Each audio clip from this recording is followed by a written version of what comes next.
This is Duke University.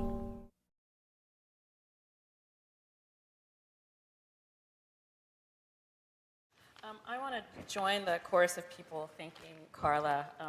I think we can't say it too much, and it's everything that everyone has said is perfectly true, absolutely true. And I also wanted to add that she's an incredible mentor.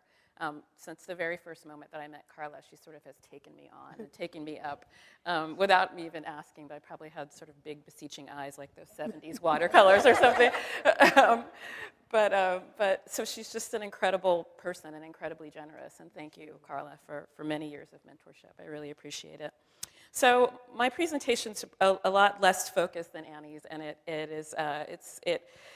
the questions that Carla posed to us were, for me, a moment to sort of think about work that I've just finished and work that I've been working on for the last several years. So I'll talk a bit about the Black Panther Party and their health politics, and I'll talk a bit about Henrietta Lacks, and I'll end with genetic ancestry testing, and if I have time, talking a little bit about about gender and kinship and genetic ancestry testing. So it's a little bit all over the place, but hopefully it comes together in my head at some point, so hopefully it'll also come together for you. So in the 1970s, the Black Panther Party revealed how poor and Black communities were both overexposed to biomedical authority and yet underserved by its potential. After the conclusion of formal Jim Crow, the necessity of its health activism showed up the claims of a civil rights revolution. It showed civil rights at its limits. Its work, the Panthers' work to get research treatment for sickle cell anemia, foregrounded what are now known as racial health disparities, right? So the work around sickle cell anemia was about the disparities in treatment for different genetic diseases, and it was an early instantiation of what we commonly know as racial health disparities. These inequalities that have been a signal indicator of Black experience since slavery under Jim Crow medicine and the years immediately following the passage of civil rights legislation and well into this so-called post-racial era. In September 1973, the Black Panther Party released a statement on the politics of DNA research that was a reflection on the research burden borne by poor and Black communities in particular. This announcement of the activists' position on genetics was timed to coincide with a gathering of the International Genetics Foundation at the University of California, Berkeley. And this was a gathering that was attended by, among other people, the controversial psychologist Arthur Jensen, who would become famous for the bell curve controversy 20 years later. The statement published by the Black Panther Party newspaper took up several issues, yet focused most intently on a critique of a sort of analytic tautology regarding assumptions about genetic distinction among groups. This was a critique of the fact that researchers pose questions and hypotheses based on assumptions about biological difference between Blacks and whites, and accordingly, and of course, then came to conclusions that found differences about Blacks and whites, right, based on these hypotheses with which they went into the research, right? And always with Blacks falling into the categories of lack and excess, right? And we see it even now in the health disparities discourse that Blacks have more of this than whites, or lack this compared to whites and the like. And related to this, the Black Panther Party statement on genetics highlighted the fact that poor Blacks were placed under disparate scrutiny of the biomedical gaze. This is a quote. "We've heard a lot of talk about how Blacks compare with whites, but few scientists seem interested in comparing, say, Northern Italians with Southern Italians, Chinese Americans with Japanese Americans, Appalachian whites with whites on the social register. Since these population subgroups perpetuate each other through marriage, it is reasonable to expect that over generations they have produced clearly defined genetic strengths and weaknesses that can be compared with other groups." And this was Bobby Seale, the Black Panther co-founder. The Black Panther Party proposed a research alternative, right? They proposed what they called a universal genetic study, a study of all ethnic and racial groups that would be overseen by a national committee of scientists that would, quote, "assess the significance and consequences of the studies." This approach, Seale continued, eliminates the racism of a study that would focus solely on Blacks and is more scientific. And one could argue that recent projects like the Haplotap Map project or the Genome-Wide Association studies are attempts actually to do precisely this, to move in this direction. In the same 1973 statement on genetics, party chairwoman Elaine Brown wrote, "The decision as to whether Americans wish to financially support such studies should be left to the democratic process." And then going further, and channeling Mao, she added, Let 1,000 such studies bloom if that's how the nation wishes to use its scientific resources. The implication of this statement, of course, was that once all communities and all groups were equally subject to the genetic gaze, to genetic comparison, that the focus of scientific studies, that the money that flowing to scientific studies to do this kind of genetic comparison would be ebbed.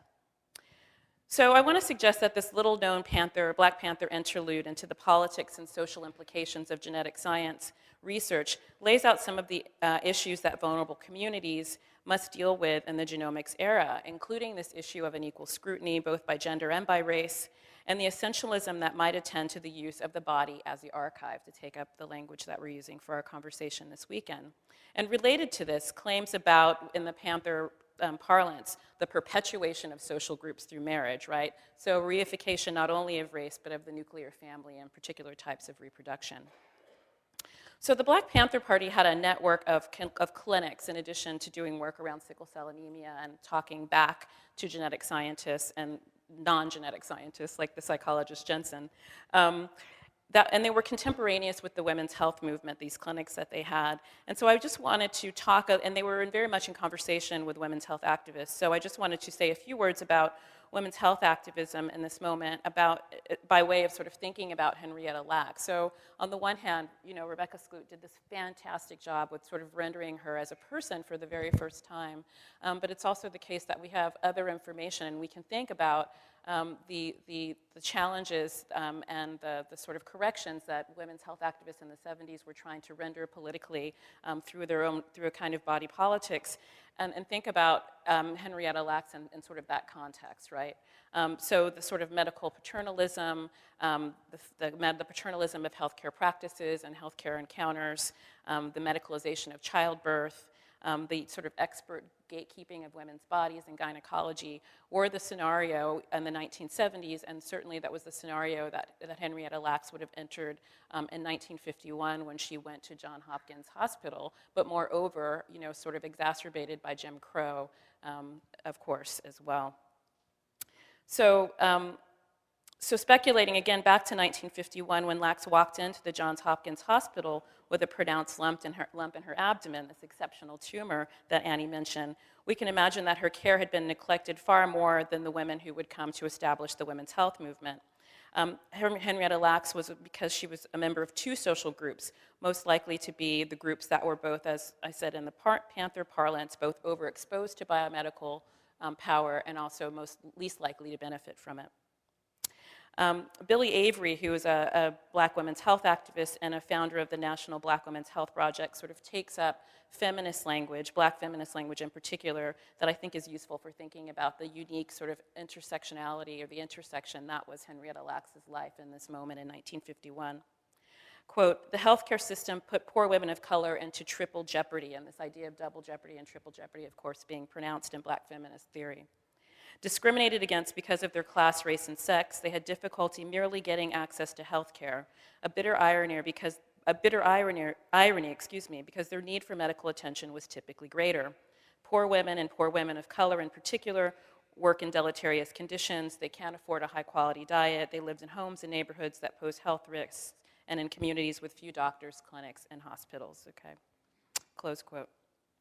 So Avery also poses the question about the difference between Black women's health issues and white women's health issues, right? And part of what she offers as an answer is that there's a kind of silence, and there's both exclusion that I've discussed previously, and a kind of silence about particularly reproductive healthcare issues in Black communities, right? And we know also from Keith Whaley's new book on cancer and race, a kind of silence around cancer, right? Cancer was, during Henrietta Lacks' time, the disease that would not be named, right? That people would whisper about it, right? So so Henrietta Lacks' life and experience for us comes at a particular and peculiar sort of intersection of historical and personal and social intersections and issues. Thus, Henrietta lived and died at the intersection of being both these sort of acute intersecting social locations.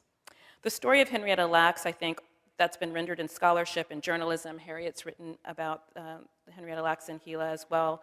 and most recently in Slut's book, suggest to us, I want to say by way of wrapping up, the limits of the use of the body as an archive.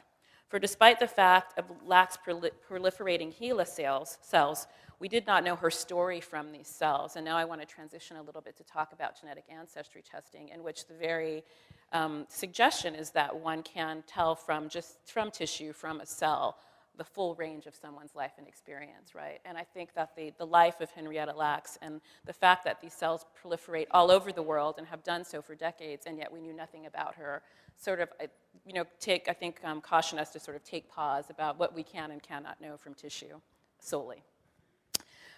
So much was left to speculation despite the immortal cell line. Henrietta Lacks' experience, the narrative, and the event, to use Carla's terminology, is a reminder that our cells, our tissue, our DNA are both us and not us at the same time.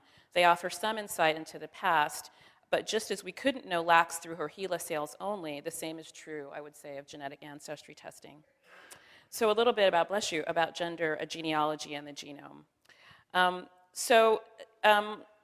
Genetic ancestry testing, I think, does a few things that are sort of paradoxical. So as Annie was suggesting, we have all sorts of reproductive feats that are available to us, reproductive sort of developments and advances available to us in vitro fertilization, for example, through sort of genetic science and contemporary 21st century bench science. But at the same time, part of the sort of genetic imperative is also a fairly conservative genealogical imperative, and it always reduces the family to, in sort of a pedigree chart terms, a triangle, a circle, and a square, right? So there's always this sort of imperative there. And we see it even with, children who are adoptees, for example. They have families that are, full families of, but they're encouraged to seek their real parents, right? Because this is supposed to have implications for their health.